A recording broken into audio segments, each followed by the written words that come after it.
Welcome to the Take Your Apprenticeship podcast. The Take Your Place team is made up of 5 universities and 9 further education colleges from across the east of England. We are an impartial project dedicated to giving you the information you need, regardless of where you are applying to study. Since 2017, we have worked with over 30,000 students from 100 different schools, colleges and sixth forms, helping them to explore their options and discover their potential. Now we hope to help you too. In this podcast series, we will explore all aspects of finding, applying for and succeeding in an apprenticeship. Through talking to experts and current apprentices from a variety of industries, we will help you explore your future apprenticeship options.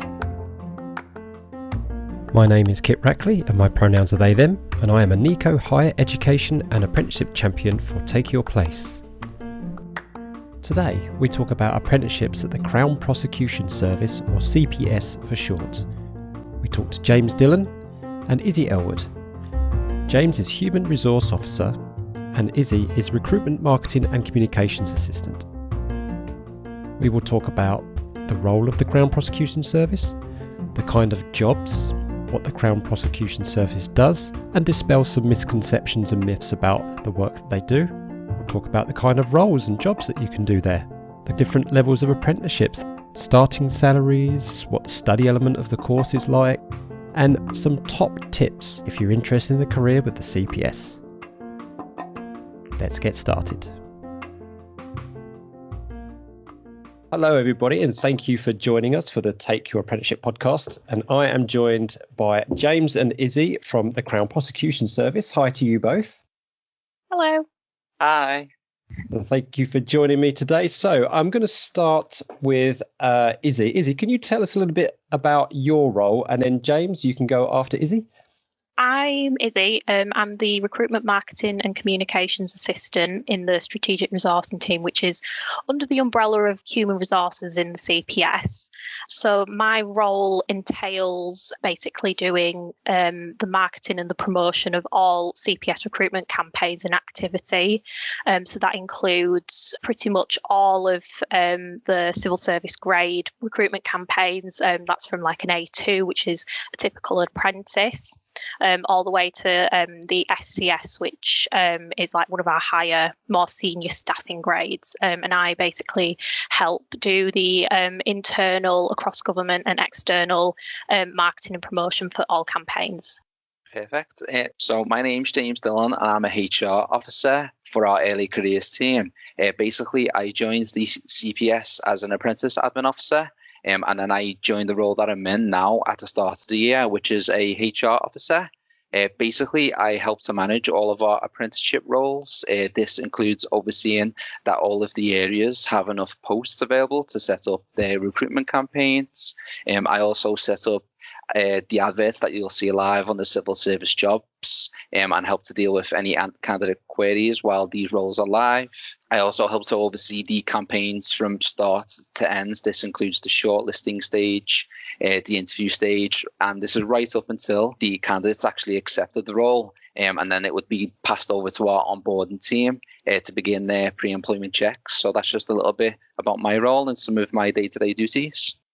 Thank you both. Quite a fair people know who the Crown Prosecution Service is, might have an inkling about what they are from what they hear through the news. So what I'd like to ask you both is, can you explain who the Crown Prosecution Service is and start with, I wouldn't say a stereotypical view of what people think, but start with the classic, well, yeah, you've probably heard of us, we do this, we do this, we do this.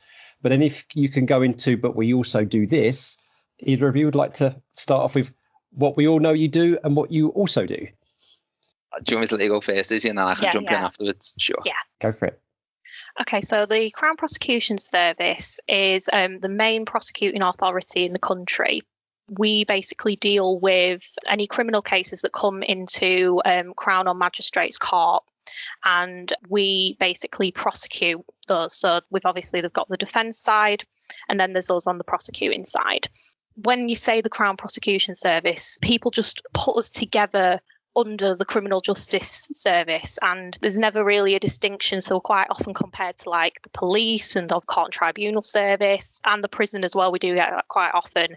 But I don't think there's ever a distinction in the media about what the Crown Prosecution Service is. You always hear kind of the bad things quite often about the Crown Prosecution Service, but you never actually get to hear everything. You see someone's not been prosecuted or the case has been dropped in the media, and that's it. So that is kind of the one thing that does come up quite often. I don't know if you agree with that, James. No, definitely. I think that's the perspective that a lot of people have who are external to the organisation. And then I think when you actually join the CPS, you start to get an idea that it's a lot more than that, like especially being on the human resources side of things. There's so many different roles inside the CPS that you wouldn't even think of, like human relations and everything that we do at the moment, trying to secure staff from around the UK and helping areas in their recruitment around the UK. There's a lot of different, areas. Even our other roles, such as like casework assistant roles, to which these guys basically help to get all of the cases ready to prepare for courts and send over to the paralegal assistants and their paralegal officers. So there's just so many different aspects, and I think until you're actually inside the CPS, it kind of opens your mind to the wide array of different roles that we actually have.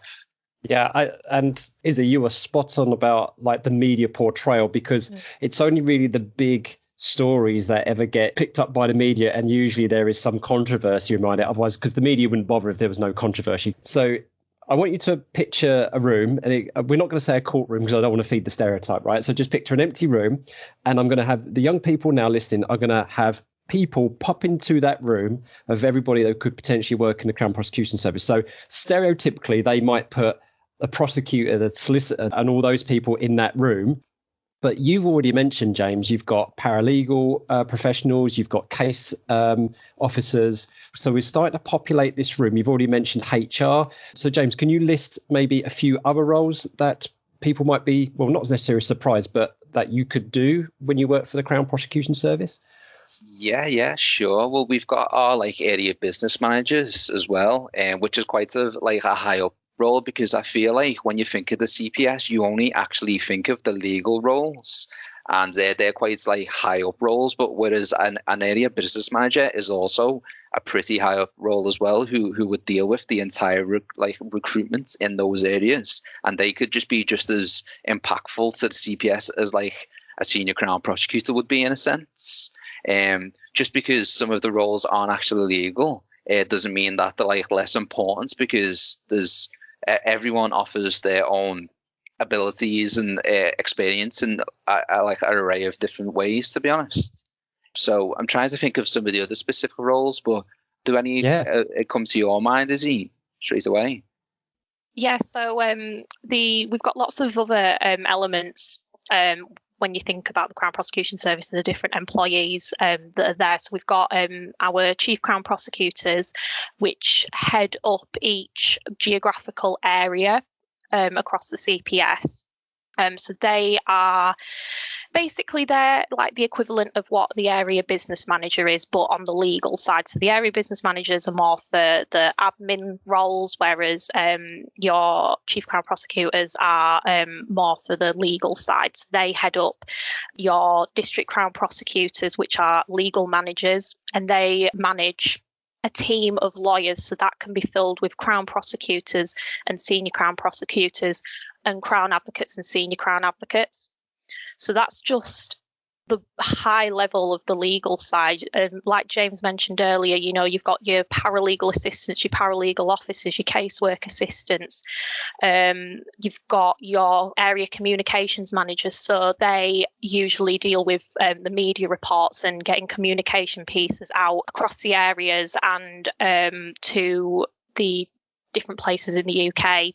So that's kind of more the legal side. If you move on to the admin side, there's so many. There's so many. Yeah. We really do, especially it's in the operational delivery profession. So there's a vast amount of different roles in there, and they go from senior levels from a level E down to an A2, like I mentioned earlier. and they can be anything. So obviously me and James are on that side, but we've got an operations team, we've got a strategy and policy team, we've obviously got human resources, we've got a corporate communications team, which I do a lot of my work with personally. It's an organisation of around 6,000 employees. So it's massive. It really is. It says on your website, you've almost 6,000 individuals. So there is going to be a wide variety of roles there. And anybody listening, do check out cps.gov.uk/careers-CPS, because your website is really, really good. A couple of vacancies on there. You've got operational change manager, area finance. So there's finance, as you've already mentioned, and they're managerial roles. But they, if somebody progresses within your organisation, then they could be earning, £30,000 plus a year, which is a very competitive salary. And then you've got some staff stories on there, which are quite nice to look at. So you've got Christopher Trotter, your district Crown prosecutor. You've got some prosecutors there, but you've got Andrew, who's your human resource manager of the strategy team, human resource business partner, business compliance manager, and business inspectors. So there's quite a range of people there. And this is the myth we want to dispel, isn't it? Is that if people want a career in the legal services, then the Crown Prosecution Service is a good option. But the other message we want to give out, of course, is that don't discount the Crown Prosecution Service if you're not interested in the legal sector, because quite clearly there are other roles there. If you're interested in finance, you're interested in human resources, in managing people, if you're interested in logistics, there could be a role for you at the Crown Prosecution Service. So it's not just all about the legal stuff. So actually, my advice to young people would be check them out, because you never know what might be on offer. Definitely. Just to jump in, and I completely agree with you there as well, because I've always heard about the CPS and what they've done, and the points that we've just discussed about the external point of view that you do have. I've always wanted to be in like a role where I can really help people, but not as such a legal role. So when I seen that there was a human resources role at the CPS, I was really interested in that, starting a apprenticeship role and applying for that. And then ever since I got into the role, I just feel like it just suits me so much. I feel like I'm able to give support to people while like learning so much in my own role and getting support off my colleagues, that it's not just legal when you think of CPS. There's so much more than that, and there's so much on offer here as well. Let's move on to then about the apprenticeships and the structure.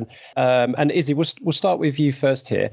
What are the examples of the types of apprenticeship courses that the Crown Prosecution Service offers? Yes, so there's quite a few, and I will probably shift over to James, because this is probably not his expertise a bit no better. Problem. But from a personal point of view, I joined as an apprentice, and I joined about nearly 3 years ago now, and I did my business admin level 3. I believe it's equivalent to an A level. That honestly was one of the best things I've ever done.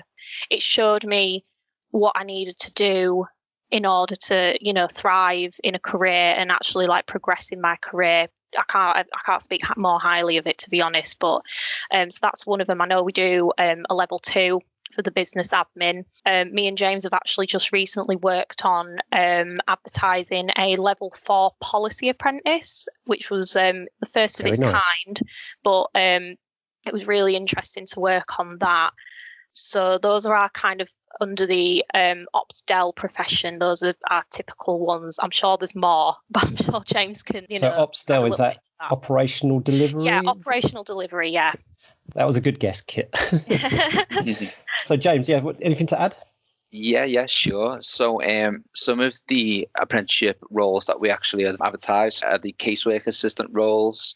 We've got admin officer roles, and then HR admin officer roles as well. All of our apprenticeship vacancies are 18 fixed month term appointments. And then, as Izzy's just mentioned, we've recently just closed a brand new apprenticeship, which was the policy apprenticeship. And that was actually a level 4 apprenticeship. which we had a huge amount of applicants for. So we are just progressing with that campaign at the moment. But in terms of like the casework assistants and admin officer roles, they would be more specific to the operational delivery apprenticeships. And it would basically start off on a level 2 apprenticeship, and then you would rise, complete your level 2. You'd do a level 3 afterwards, and then complete that as well. So you do a level 2 and level 3 combined. Whereas our HR roles would either be in level 3 in business administration or customer service. And then the policy one that we've just mentioned would be a level 4 qualification in policy. Just a reminder, I mean, I would hope that this is not the first podcast that young people listen to, but just in case this is the first podcast you're listening to. So when James and Izzy talk about level 2, 3 and 4, so a level 2 qualification is the equivalent of a few passes at GCSE, and a level 3 is the equivalent of, say, A levels. And then when you get to level 4s and above, you then start talking about diplomas and degree levels. And that's absolutely fantastic, because that just highlights the range that you offer, not just in the kind of roles and posts that you have, but also in the levels of qualifications that you offer. We'd like to take a break just to ask you to help us with some feedback. We aim to raise higher education aspirations in as many young people as possible, so your feedback will be welcome. To do this at your own convenience, please visit tinyurl.com/tyapod. If you missed that, not to worry, you can find the link in the description. Thank you. Now back to the podcast. It's quite clear to me, therefore, that the CPS is a very, very good place to go to if you would want some career progression. The other thing also we found out through Nico Take Your Place is that just because maybe a school leaver might be level 3 doing A level, they should still consider a level 2, because just to clarify, is it level 2, are they usually 1 year long, those courses? So with the level 2 and level 3, it's combined into 18 months. So they would do those along the month. Usually it's like the level 2 would take like 6 months to do, and then you would go on to do the level 3, but you work on them as a whole, really, rather than individually. There you go. So that's good example of progression that enable. And I would say to all young people listening, don't discount those level 2 or level 3 apprenticeships, because the vast majority of them actually do lead to progression. And you either can, and there's a 90, I mean, it might be different for Crown Prosecution Service, you might be able to tell me, but overall with apprenticeships, there's a 90% retention rate. 90% of graduates either stay on at their place of work, or they go on and do a higher level in a similar apprenticeship. So what's your retention rates do you know your retention rates at the CPS? So I'm not too sure on the actual retention rate, but it is a high amount, to be honest. Based on my experience, when apprentices do seem to join the CPS, we don't offer a permanent role at the end of the 18 months, but it's kind of down to the post holder then to try and secure a permanent position during those months. But if you've got the right desire and the right willingness to, put that hard work in, then so many opportunities become available that you can apply for. So I would say probably close to what you're saying then, probably around about 90% do go on to secure permanent roles, whether it's with the CPS. Some of them even move over to other departments in the civil service. A lot of our internal members of staff now have gone from doing the operational delivery apprenticeships, they're completing stuff like CIPD, so they go on to do even further types of apprenticeships. So it's just great, the amount of things that we offer and the benefits of it. The apprenticeships are really entry level, to which people can join even if they haven't got specific qualifications. So they are a really great way to get into the CPS and just build a career. Yeah, awesome. And thank you so much for making that very clear, because we know that some apprenticeships say that they do guarantee you a job at the end, some apprenticeships don't. So that's fantastic that that's clarified. But the fact that you have a high rate of retention, even though you're not offered the job straight after your apprenticeship, just goes to show that how valued apprentices must feel. They're not going to want to stay on unless they feel valued. So that's really, really good. And your case studies on your website of the apprentices talking about their experiences is also testament to that. So that's very, very good.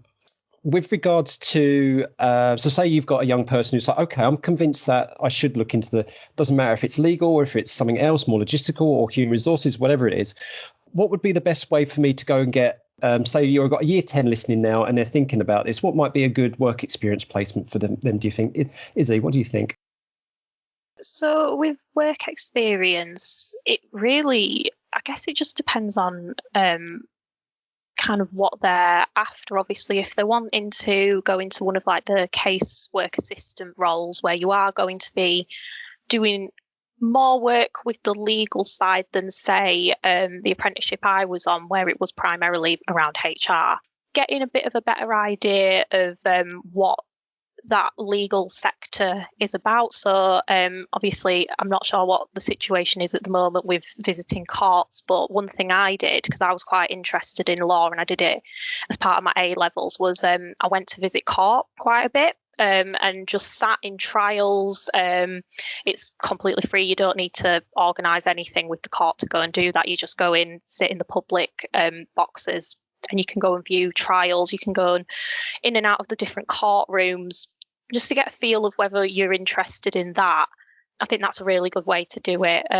Just getting whatever you feel you require for that role, the work experience, you can find it pretty much anywhere. Like I say, if you are looking to go into the legal sector, the courts, speaking to family members, if you've got anyone that you know that's actually in the civil service in general as well, because they tend to be quite similar in the way that things are structured depending on which department you're in. Speak to family members, speak to friends, get any customer service experience as much as you can, I guess, because like for roles like obviously mine and James, we do a lot of customer service and customer facing based work. So it's important to kind of build up those skills, but you can really find it anywhere. Yeah, and I realise actually that's a very tricky question, bearing in mind that there are so many posts and roles at the CPS. And it's funny, I just had a memory back to when I was in year 10 many, many years ago now. Funnily enough, I did my work experience at Harlow Magistrates Court in Essex. I worked 1 week at work experience there, and my father is a police officer, so I was already interested in the legal system. And a family friend of ours worked in the offices behind the scenes at the court. So I got to sit in and watch court proceedings, but I also, got to do, summons and the paperwork and the kind of, and listen to colleagues taking calls and things like that. And it was just so fascinating seeing everything that goes on behind the scenes. So I got quite a lot out of that work experience in a way that I wasn't expecting. I honestly thought I was just going to be sitting watching court proceedings all the time, but I didn't realize how much else I got up to as well. So I think that's some fantastic advice you've offered there, Izzy. And you're right. It's well, what part of the Crown Prosecution Service are you going to be interested in? Have a think about that kind of thing for your work experience. If someone was to come into, we know that at the moment the national minimum wage for apprentices is £4.15 an hour. Is that the case at the Crown Prosecution Service, or is there a slightly different starting salary? And what kind of benefits would apprentices expect if they came and worked for the CPS?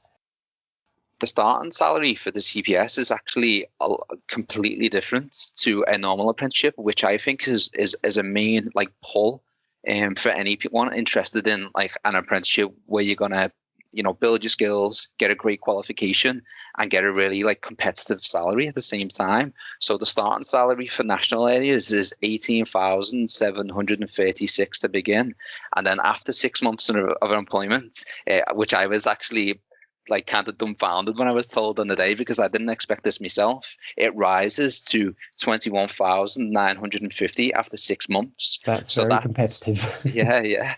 So that's our national areas. And then for London pay areas, the starting salary is slightly different. It is 20,120 to begin. And then after 6 months of employment, that rises to 23,520. And then for London candidates, they also receive something called RRA, which is an additional 3,150, which is kind of in place to assist staff who are in higher living areas. So that's a big benefit about joining us at the CPS. I've done an apprenticeship in the past for me, myself, which was working for a letting agency. And I was only on £2 an hour, and I thought all apprenticeships were the same. So when I was joining this role, I thought, oh, am I actually a little bit too old to join this role? Or, am I only going to be starting on £2 an hour? So when I seen that it was open to anyone over the age of 16 and seeing the starting salary as well, I was kind of like blown away by it, to be honest.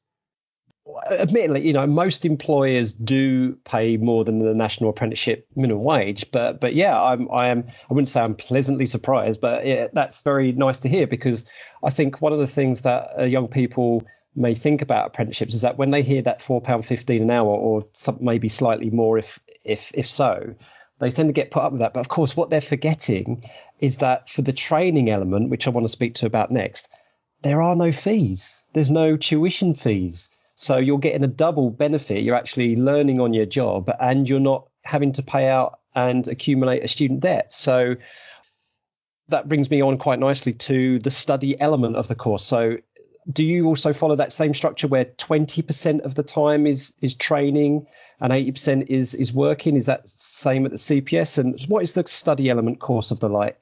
Yeah, so it's exactly the same as you've just mentioned there. So you actually are allocated 20% of your working time to complete any of your apprenticeship work. The great thing about the apprenticeship itself is all of the work's actually done online.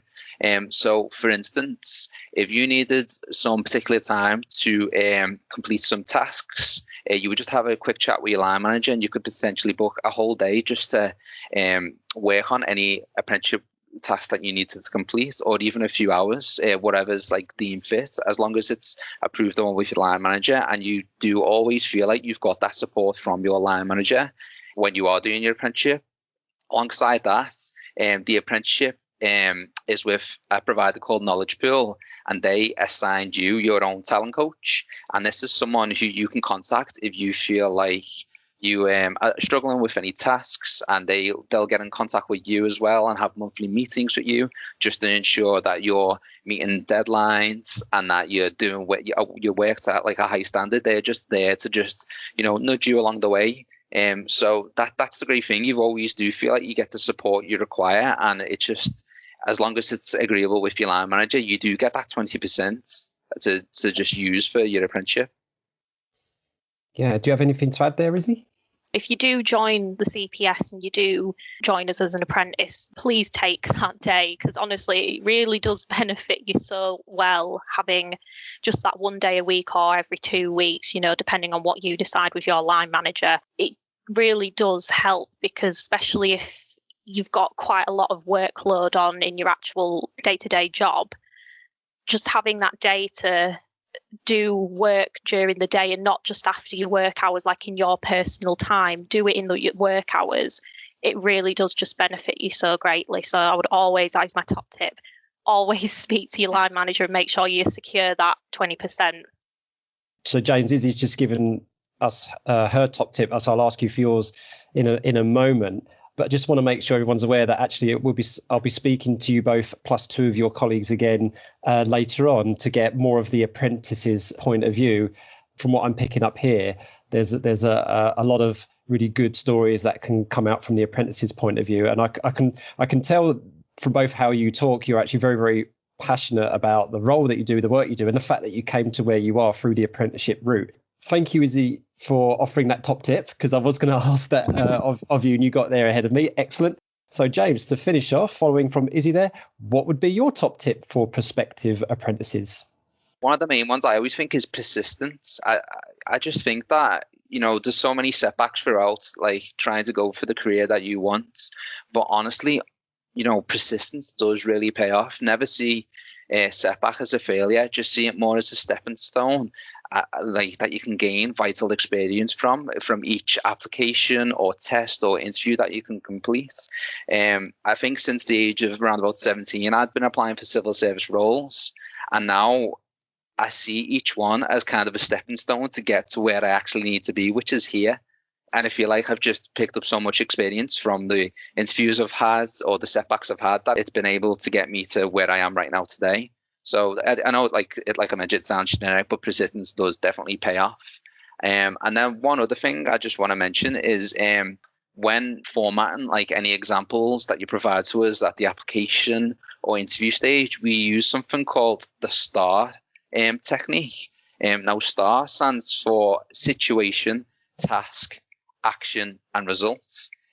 So situation means that you kind of need to start your application or your example by setting the scene and kind of use this as 10% of your example. Then when you go on to the task, you need to discuss the issue at hand and its effects, which should be around about 15% of your example. And then you move on to action, which is what you did to resolve it. Now, this is the core of any of your examples that you should provide. And I would say like it should be 60% of like any answers that you're given at the application or interview stage, as this is what we really look for, because we want to see the kind of things that you did to resolve any issues that you may have had. And then finally, the results is just a summary of the outcome and the feedback you would have received, which is around about 15% of your example as well. So that's just something that I've always followed when I do my applications or interviews. And it just feels like when you've got that in place, it makes it a little bit easier just to format any examples that you're going to give to us at the interview or application stage. That's fantastic advice. And as an ex-high school teacher, I think that's going to ring very, very pleasing to a lot of ears there, because it's so useful when there's a structure to work at, and there's so many kind of, we call it scaffolding. You know, if you can scaffold your answers, and because it is quite difficult to kind of get out what you want to get out in applications. And the other thing as well, that is such sound advice about the persistence as well, because apprenticeships are exceptionally competitive, especially here in the east of England, who's going to be the main audience for this podcast. And there are setbacks in life, but so they've got to prepare themselves about what is it about an application, if it wasn't so successful, what was it about an application that you can improve on for next time around? And I love that stepping stone analogy. If you're listening to this, young people, and you're doing your GCSEs right now, your level 2 qualifications, that is a stepping stone to where you want to go next. And once you're on that stepping stone, that's a stepping stone. And you can look back behind you at that journey across the river, and you can look back and pride and say, look at all these stepping stones. And of course, you'll always be nervous of jumping from one to the next. So get that in mind. And sometimes you might slip and dip your foot in the water, but keep going. James and Isabel, that's fantastic advice with that persistence. Thank you so much. I think that's going to resonate a lot. So we've run out of time, I'm afraid, which is I could talk to you a lot longer, because you've offered so much insight and some good advice there. I already gave the website out a bit earlier, but if you want to repeat that, that's great. Or if any social media accounts you think people should follow. So what should be the next step for young people to go and have a look at, or the websites they should look at? Yeah, sure. So I think Izzy will probably have a better idea than myself, because she looks after all of our external advertising. But I always mention, if you want to keep up to date with our roles that are coming up, you should do something called the job alerts on the Civil Service Jobs website. Basically, you can insert the criteria of the roles that you're looking for. And then you'll be contacted by email when a job similar arises. So that's one thing to always look out for, but you can always, check on our Twitter pages. We've got an Instagram, which is up and coming, and just have a little look on the Civil Service Jobs more than anything else for our upcoming vacancies. I don't know if there's anything else that you wanted to import, Izzy. Obviously, Kit, you mentioned our careers website, so that's cps.gov.uk/careers-CPS. And you can find out any career opportunities that are external. All our apprenticeship opportunities get listed on there as and when they come out. So you can also follow us on Twitter. So that's at CPS Careers. We also post on our Crown Prosecution Service LinkedIn page. We have a jobs tab. So any jobs are also listed on there. They're quite often shared as well. So if you get following the hashtags like legal careers and CPS careers, you can usually find any opportunities from there. Obviously, James mentioned we've got our Instagram, which is hopefully going to be launched in time for our National Apprenticeship campaign, which is going live on the 26th of April. So get following that, it's just at CPS Careers, like Twitter. Thank you so much both for joining me. It's been an absolute pleasure to speak to you, and all our listeners can have the pleasure of your company again in the next episode along with two of your colleagues. So I'm very much looking forward to that. Thank you. Thank you.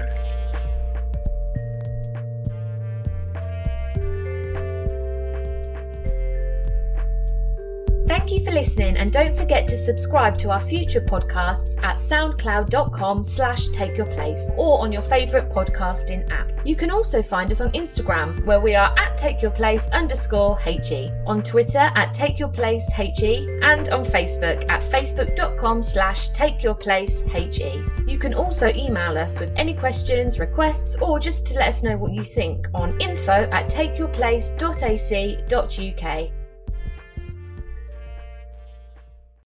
We very much welcome your feedback on this podcast episode.